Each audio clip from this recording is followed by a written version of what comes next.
Feast Game Podcast, and coming back with a couple episodes of Mandalorian. Last time that we left off, apparently that was the episode that everybody hated. And a couple episodes in, Big Mike, how are you feeling about the Mandalorian? The third episode, some straight trash, but that was the second episode of the second season, so I guess we're at least guaranteed one per season moving forward. As long as they don't do that third episode again, I'm good. That last episode, The Foundling, I really enjoyed that one, mainly because it's starting to, again, push Bo-Katan's story further along. Very simple concepts, like just the plot of each episode and what's taking place. It's nothing complex. It's like the simplest kind of problems, I would say.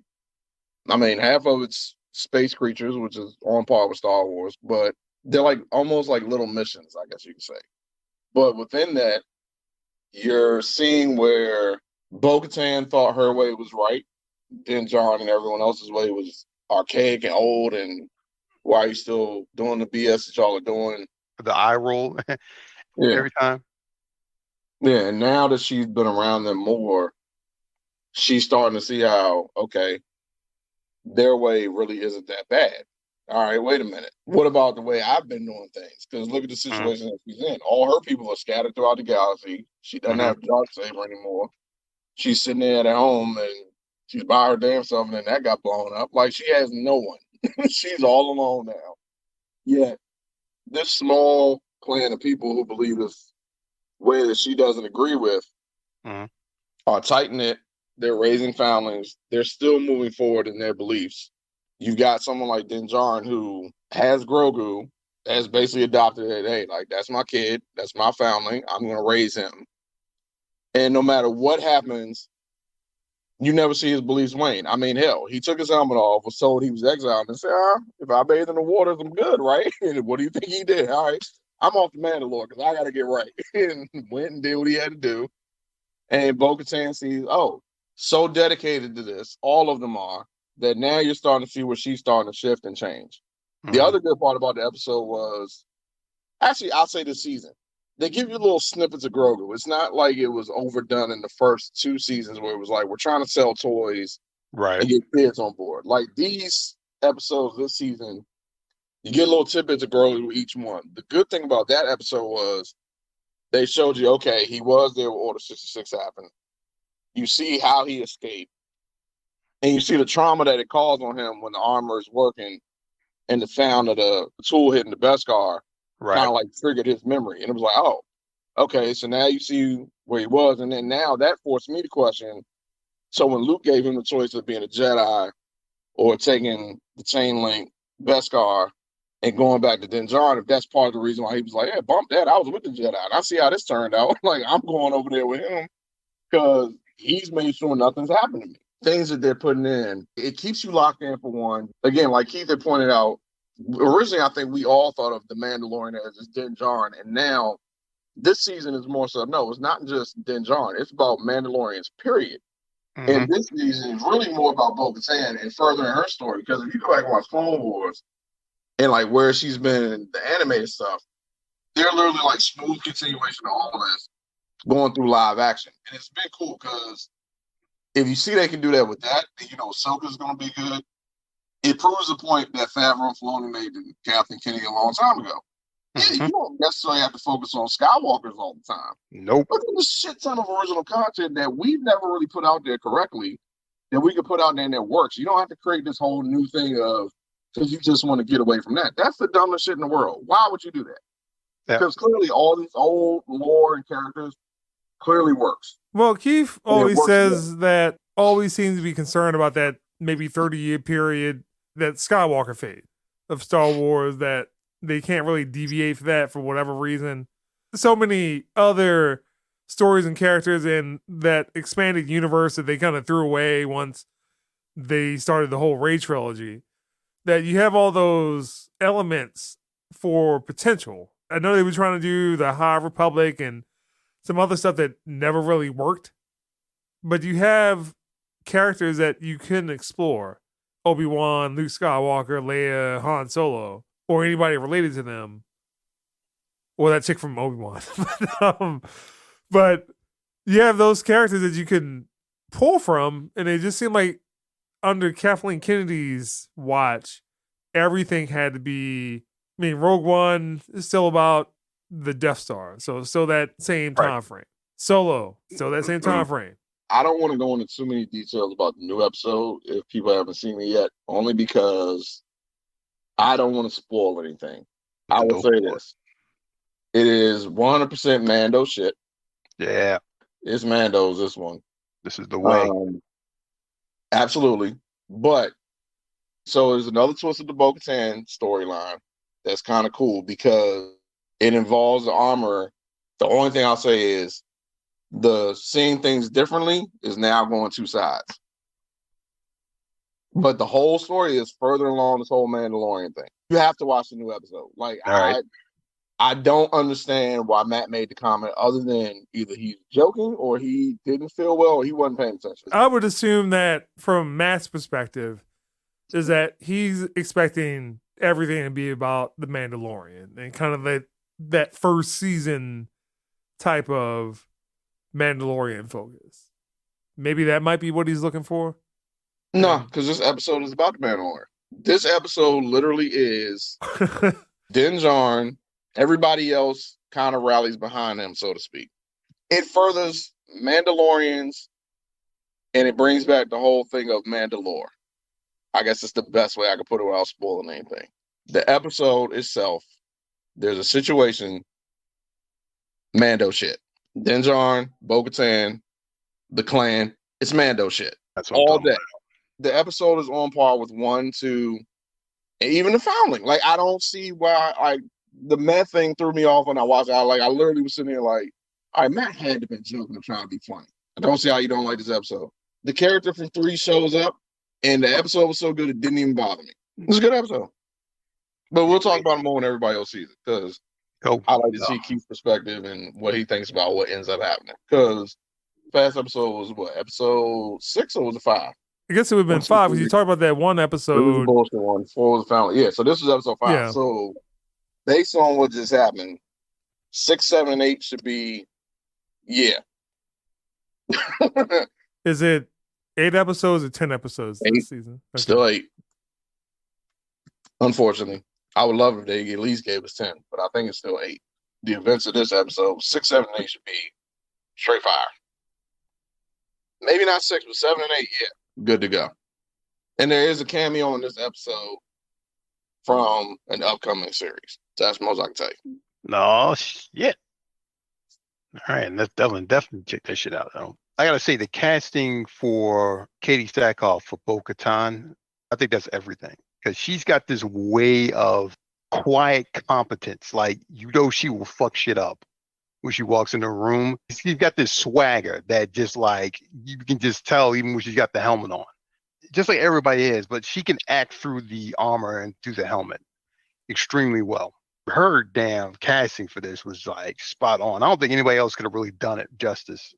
Well, I guess one thing that I'm looking at right now, and this is not Star Wars related, is that I think Mike might have sent this out early in the week, but Marvel will be reducing its movie output. Yep. They're pushing everything back. Ant-Man, that probably scared them off. It's like, yo, well, people ain't buying this stuff any longer. I think it's partially that. I also think it goes back to Iger's back in place, actually picked the right successor because Chapek didn't work out. But part of this was his fault. Part of Iger? Yeah. Part of this was his fault. A lot of it is his fault. I mean, Kennedy's in because of him. Like, he saw what the fuck was going on with Star Wars. He saw what the fuck was happening with Marvel. Yeah, because he left right before the pandemic. So at least that phase 3, where they were pumping out a bunch of movies, that's really him. I mean, just from a Marvel perspective, it's starting to become tiring to have to watch everything, TV and or the movie side. I think I made a comment about there was a good balance when Agents of S.H.I.E.L.D. was on. It didn't really tie too much into the movie stuff. They tried to occasionally. You just kind of had the movies as its own separate thing, and Agents of S.H.I.E.L.D. was what it was. And then it was like, well, we just need to hit everybody over the head. Before, kind of in the group chat, that we're not here for Moon Knight as much as I like Oscar Isaac. We're not here for Moon Knight. Not here for She-Hulk. We're here for Spider-Man. We're here for Iron Man. We're here for Thor. We're here for the Hulk. We're here for Black Widow. Unfortunately, that movie was trash. Like, we want the hits. We want X-Men. We want Fantastic Four. It shouldn't be Ironheart. It shouldn't be Echo. It needs to be Fantastic Four, X-Men, that range of characters. Everything else doesn't matter until that stuff comes out to me.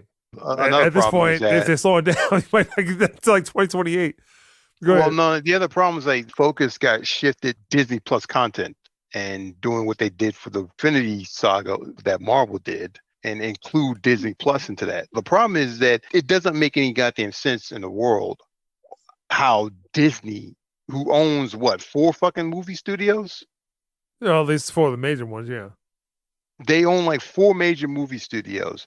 They're relying on Star Wars and Marvel for content for Disney Plus. Yeah, I mean, how does that make any kind of sense? I guess if you look at the Fox acquisition, which really hasn't panned out too much other than Avatar. They haven't done shit with that. Because once Disney, I guess this might change under Iger, but once Disney finds this thing, it's going to hit you over the head with it.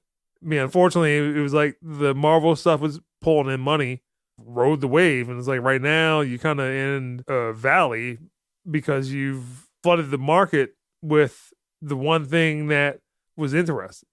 And it's no longer interesting when you're sitting there trying to put characters that nobody cares about in front of people, obviously claiming some type of diversity angle, and you're not developing those characters to where people can accept those characters just on their own, not without the gimmick first cross-eyed person with a unibrow. The crazy part is that they were digging up through the vaults of Lucasfilms, put content out. You know, I mean, Willow, what the fuck were they doing? It's like they were just throwing out stuff, and you kind of like, wait, Disney have the Disney Channel at some point? So it was like Disney Online or something. Yeah, they had the Disney Channel. Like, I'm looking at the Disney Plus, and I'm like, yeah, I can get with that. You know, some Marvel TV shows, some more Chip and Dales, some stuff like that. Let's get a new Rescue Rangers or something like that. You know, something. But well, they did do that actually. I heard it was actually pretty good. It almost felt like it was being run by the board of directors at Disney. Like they were coming up and they were like, "This is from the board. We only want the things that are going to make the most money. So, Star Wars, Marvel. We don't want to hear anything else." What are you doing? Based on the stuff that I remember, for the most part, that was part of why Chapek got installed when Iger was going out. Was Disney was having the financial issues, and so Chapek being the finance guy, they put him in charge. They figured, okay, he'll get us out the hole. And so his solution was to keep up with Netflix primarily, and also Amazon. He didn't feel like they had enough new content to get people to come to Disney Plus. So, from what I understand, that's where the whole issue started coming in. Was Chapek's philosophy was flood the market, flood everything.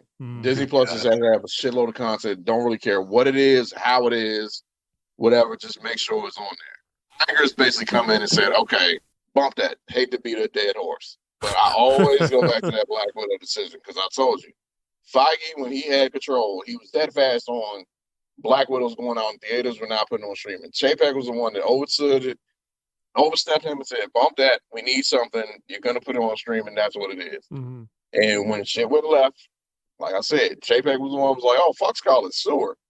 And Feige was livid. They said he went in his office and told Chapek to his face, "You fucking with my world. This is not how we do business." And I said, at that point, to me, is when Feige did not have as much control as he had before. Iger initially was like, look, the dude, clearly the proof is there. It works. Do what you do. I don't really care. Whatever your plan is, however you want to execute it, you got my blessing. Because the Infinity Saga worked. He accomplished things that nobody thought was possible. And it happened. So he stayed out the way. So now, I think what you're seeing now is Iger's back because clearly Chapek wasn't working out. Yeah, and the dude got fired while he was at a concert. And so now Iger's going, we have to get things with Marvel back to the way it was because that was successful. So he started firing people. Victoria Alonso, apparently, now I'm reading more articles. She was one of the main ones to champion of diversity, LGBTQ thing, because that's who she is. And she championed the fuck out of it. Oh, we got to have this. The representation's got to be there. Now, I'm not saying it's all her fault, but they're basically hitting her with as being the culprit for all the computer graphics people being overworked, for having a shitty workplace. I've only read like a couple people that came out in defense of her, but basically everybody else remaining anonymous as usual. Yeah, she was fucking shit up. Well, I mean, when you're pumping out all these shows and the Marvel side or the Star Wars side, things like Black Widow, I mean, some of the effects in that movie are trash. And even if you had the time to fix that, I mean, because they had time during the pandemic, but I mean, you're flooding everything and everything has to be a CGI fest of something. CGI monster, CGI environment, just in general. I mean, again, whether it's Marvel, whether it is Star Wars, Disney proper, Disney just has too many studios at this point. That Fox acquisition was a bad acquisition, but was really done pumping content for Disney Plus. And then they haven't like done anything with. And then you look at that. Well, I mean, I guess they put out that New Mutants movie. Well, they had to put something out.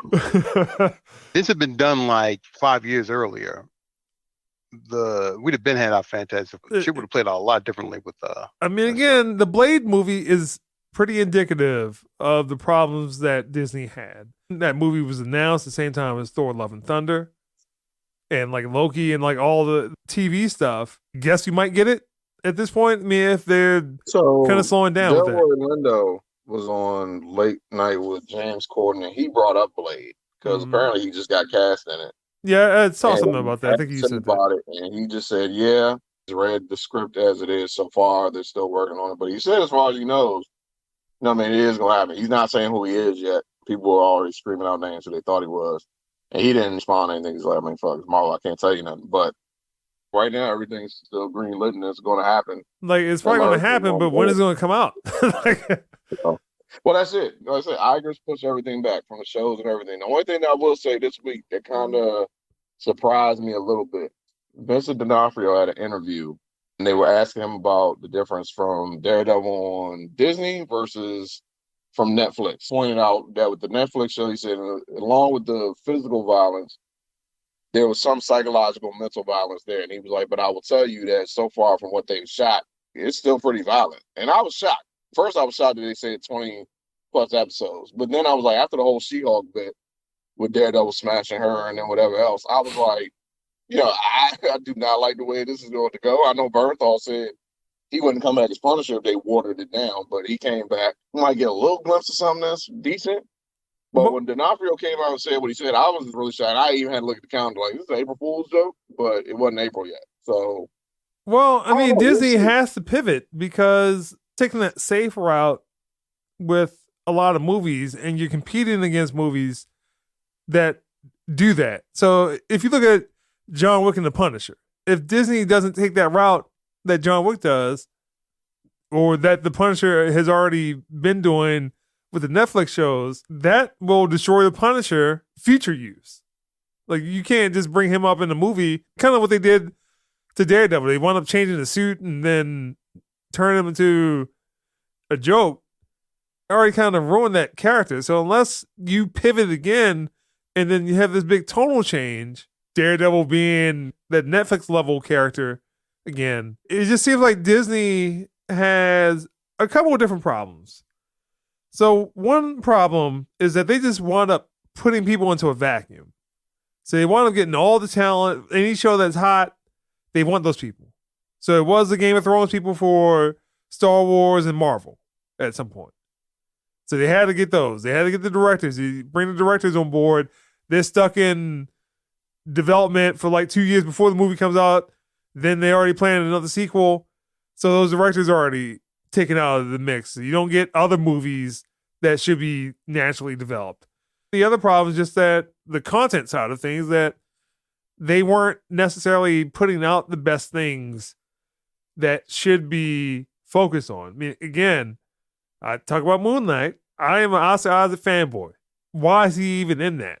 I mean, because they're regurgitating the people that they put in Star Wars, which is what you now see Ant-Man and whoever that chick was that was the showing up in Star Wars. It's just like, you got to have some variation in the products that you put out. It seems like with Disney, or at least the previous administration, you had the same people showing up, the same directors showing up. The director of Thor, also directing episodes of The Mandalorian, also acting in The Mandalorian. It's like, at some point, you just need some change. Was it Remy Sawayama, the girl from John Wick 4? Apparently, she's going to be electric now. I guess they're not going forward with Lodi Young. All right. Wait, who is it? Koji's daughter in John Wick 4. I mean, it just seemed like, again, they're just going with what's hot. That'd be all right. It just seemed like they're going with what's hot and whoever's popular at the moment. And everything right now, from what I'm understanding, so Captain America's shooting now. At least that and Thunderbolts both deal with some aspect of that. So it sounds like Feige's starting to build towards finally getting the X-Men. And it might also partially be done because you got Deadpool 3 and Hugh Jackman's back. So I guess there's some explanation to the MCU of what adamantium is or how it exists. I don't know. But those are the only like real signs. I know Fantastic Four, like I said, they were supposed to be announcing the cast coming up because it's supposed to start shooting, I want to say, by the end of the year. And the only thing that came out this week is, so one fan theory that had been out there for a while was that they were going to use a quantum realm and say that they were stuck there for a while. And that's why when they show up, Reed Richards is like a little bit older and all that kind of stuff. So they're still kind of like, I guess, the first family or kind of classic Marvel. Mm-hmm. And so apparently that is going to be the case. I guess they've been stuck in the quantum realm for 60 years or some shit like that. So when they show up, that's why they haven't aged, but that they've been kind of down there dealing with whatever. And then they come back. So yeah, I mean, again, none of this matters until X-Men and Fantastic Four show up. One thing that doesn't help, at least on the X-Men side, you had good X-Men movies, and you had good X-Men movies up until recently. And Logan was pretty good. And at least one or two of those X-Men First Class movies were good. X-Men Apocalypse, trash. Also, sorry, Oscar Isaac for a hot moment. That's the only thing that will work against implementing the X-Men. So unless you're getting the same somewhat characters of X-Men, like maybe focusing on other X-Men that aren't kind of the classic ones, it's going to be a little difficult. I mean, the Fantastic Four stuff, they've already tried that twice. And again, Tim Story, I appreciate his direction and at least him trying to do something differently. First Fantastic Four movie, I can tolerate that. The second one, maybe not so much, but Silver Surfer on screen. If they keep it simple, like my biggest worry with the X-Men is that a lot of people lose sight of what makes the X-Men work. The X-Men are not one-for-one representation of every minority group. They're a metaphor who don't feel like they're part. They encompass all that, and you easily see yourself in that. The problem is I worry when they bring the X-Men in, they're going to do the thing of like, okay, we got to make this guy gay. Well, I was watching a comedian, and he was talking about Superman. It's like they've been turning Superman gay, but why don't they turn Superman fat? Like, how come you can't have a fat Superman? Because he won't be able to fly or something, like. Funny, but that's actually a good point. It's going to lose complete sight of that and this stuff. That's kind of my worry. You don't need to make Professor X black to make it inclusive and diverse. It's too thematic and it's too on the nose that we obviously know what you're doing. Like, and if you're not developing the character the way that you should, even if they weren't that, that's where the problem comes into play. It's that you're reaching for a gimmick so you can reach for an audience, so you can reach for news articles. Again, this is the first cross-eyed person with a unibrow. You have a whole bunch of news articles about that, expecting people to be pulled in by that when they all on just TikTok, watching TikToks, and not watching a movie or watching a TV show. Like, that's pretty much what's happening. Media obviously has changed since the pandemic. What little successes that you have had in the movie theater in the past 2 years, I mean, since things have really started opening back up, you really start needing to focus on stuff that are staples at this point, because the stuff that they're trying to put out, the larger problems with Disney, that Disney is firing a whole bunch of people, not just in Marvel or Star Wars or anything like that. The park stuff, rid of people there. So, I mean, Disney's shareholders are asking for, we need more return on investment. And this is what is coming out of that. It's just like, well, we're doing too much stuff. You already got rid of one CEO, brought back the old CEO. And it's just like, he's trying to reinstitute a plan that he caused in the first place. The problem that he caused was he was the person that was pushing for the Fox deal to get the Fox movies that push for Disney Plus to take on Netflix. He's the person that pulled the content off of Netflix. Again, there was a good balance. The Netflix Marvel shows, the Disney produced, I guess, ABC Marvel shows, and the movies. And then all of a sudden, everything has to be Disney Plus. Everything has to be, you need to watch this in order to understand that. And it's like, I just want to go watch a movie at some point and enjoy it. Like, I don't want to sit there and have to go back and watch every little bit and every few moments of some cameo of something that somebody says.